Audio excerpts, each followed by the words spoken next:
If you were watching Schitt's Creek like me, you probably love it as much as I do. And if you haven't seen it, I highly recommend it.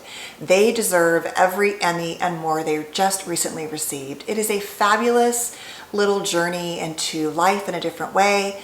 But I wanted to make this video to share with you a couple things I'm passionate about that really apply to what I talk about in this channel, right? So we're going to talk about some of the attachment styles of the characters and their attachment journey, because I think it's a really good example of what you can do with attachment when you find secure partners. Now, before I get started, let me just remind you there are 4 attachment styles. We have secure, insecure, anxious, insecure, avoidant or dismissing, and disorganized. Today we're just going to talk about secure, insecure, and anxious.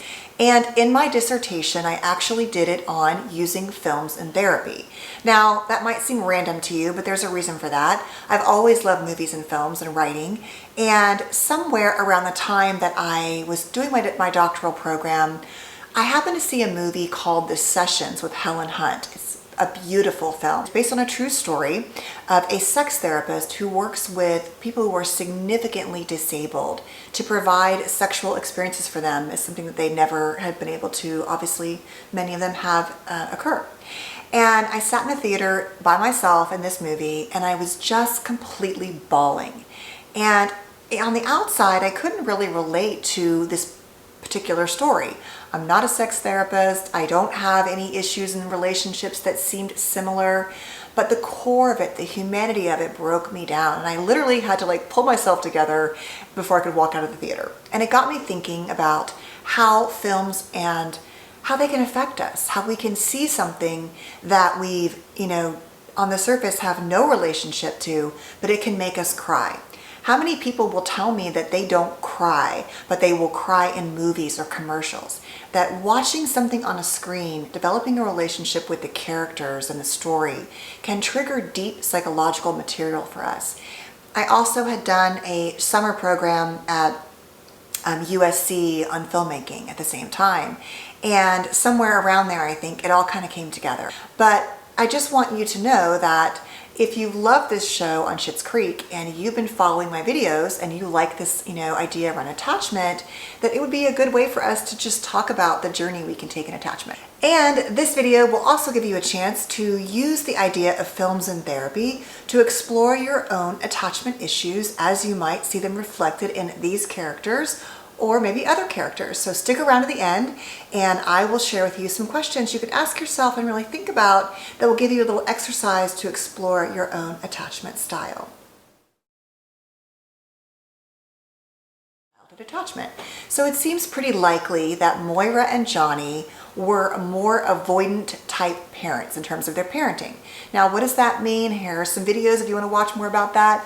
But basically that they probably had a more dismissing style. They were not really focused on their parenting roles. They were distracted and traveling the world and engaged. And I think that Alexis and David were left to sort of manage themselves, probably had staff, nannies, things like that in this world of make-believe, right? And so I think you really see that when they emerge in their first seasons with their parents. So let's assume that because Johnny and Moira had a more dismissing style. Now remember, dismissing style means that parents don't really attune and engage with the kids. And so what happens is the children experience that dismissing as rejection. And so what you'll often hear with avoidant attachment is repeated maternal rejection. That actually creates a lot of sort of pseudo-independence. It forces early autonomy in children. These kids often have an unrealistic view of their parents and of relationships, and this sort of I can do it myself mentality because I kind of have to, which can often make intimacy uncomfortable and vulnerability sort of dangerous and risky. And so if you think about them as parents, I think they were more avoidant. Now, interestingly, I think Moira and Johnny together had a more secure relationship, that they leaned toward avoidance, I think each of them, and this is, I would say, more rare, but that they stayed together in their marriage. They had dinners out, they celebrated their anniversary, they clearly had sex a few times on the show. And so it seems like they were able to, even in the midst of this very, frankly, oftentimes not very stable world, even though it's filled with success and power and money, oftentimes we see multiple marriages and things like that. And so it seemed to me that they were more avoidant parents, but they had a more secure adult relationship with each other. So I think that when we meet David, he's definitely in the more avoidant category. I think vulnerability is like ew, and he is not somebody who necessarily wants to just put his heart out there and take risks. And we see that in his sort of unrealistic views of romance, as Patrick does such a great job of grounding him back to. But Patrick is more secure. And if you watch the seasons, you see that the evolution is that David's avoidance and Patrick's security allows David to become more securely attached. Now, it's because Patrick stands even in his own uncertainty. He is a solid source for David, and David allows himself to continue to lean into that. And so that is a really good example of somebody coming into a relationship, being more avoidant, but finding a healthier, secure partner, and that creating more security in both of them.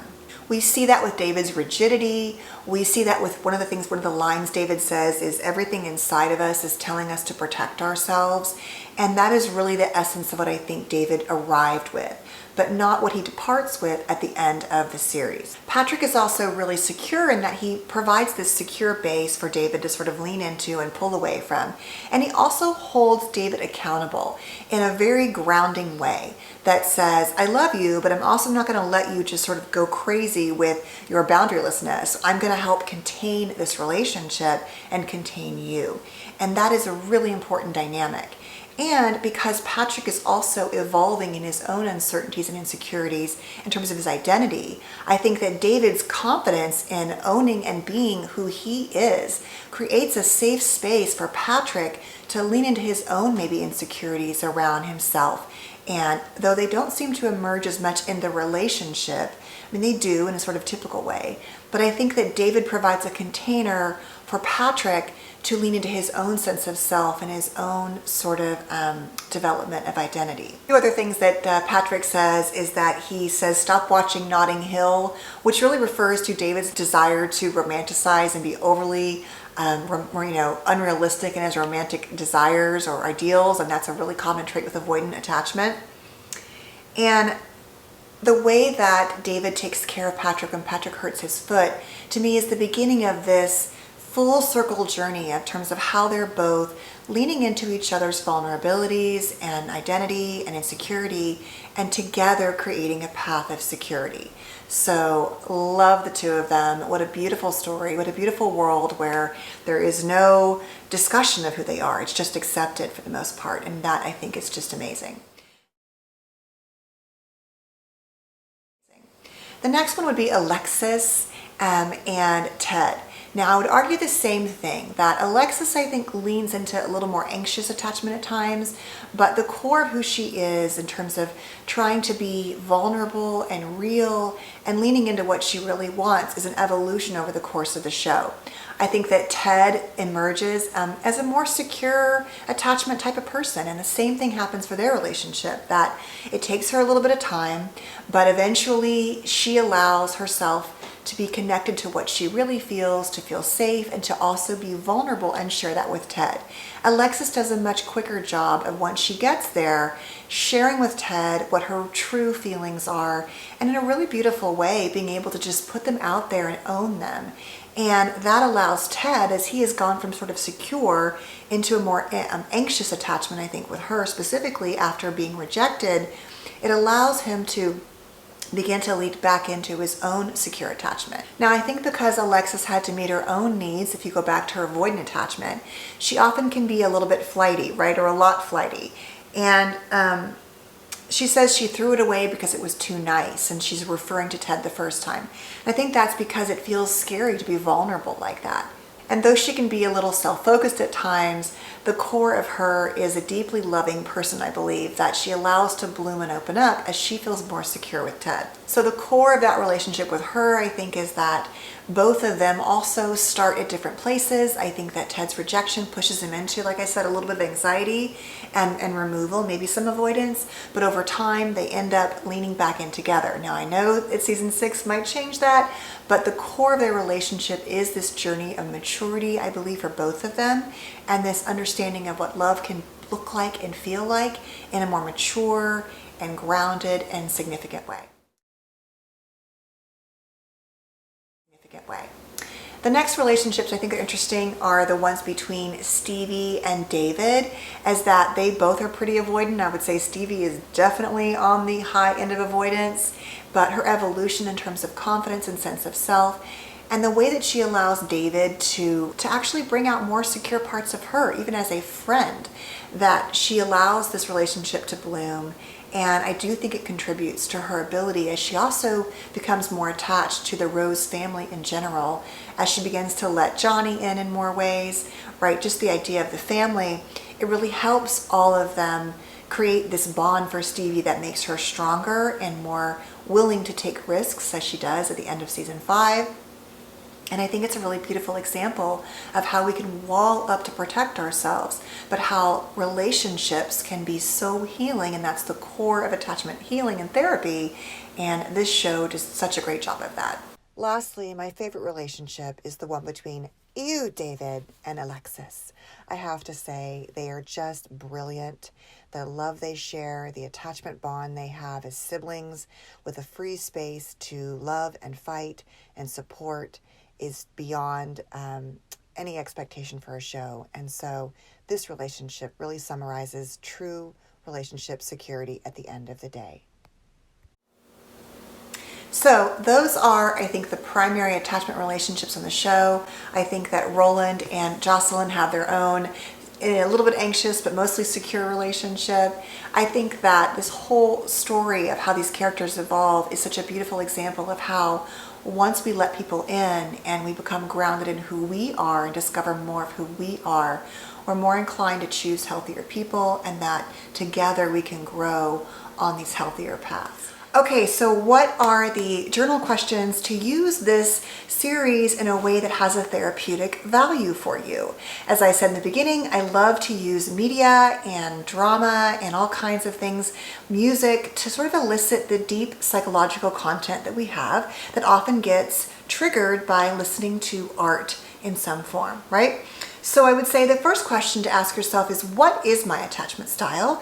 If you're not sure, you can watch these videos. There's a few of them here, and that might help you understand. I'll also list some books down below. And then you might want to ask yourself, okay, if this is my attachment style, what do I think the triggers are that make me less secure, more anxious, more avoidant, and sort of figure out what those are. The next question would be to ask yourself, well, who in my life do I know that is more secure? And if you have no one in your life who's a secure person, that's an indicator probably right there. But even if it's just, a colleague or people that you tend to think of as admirable and how they engage, that they're open and vulnerable and yet got good boundaries, they feel safe. And then ask yourself, the next part is, what could I do? What qualities could I incorporate and work on for myself that would help me be more secure? So if I'm more anxious, I might work on my protest behaviors. If I'm more avoidant, I might work on my vulnerability and learning to lean in and open up more and challenge myself when I want to shut down.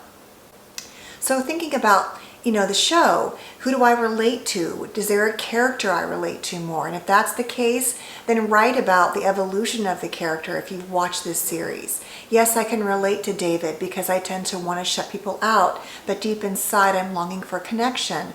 I wonder where in my life I could work on that issue.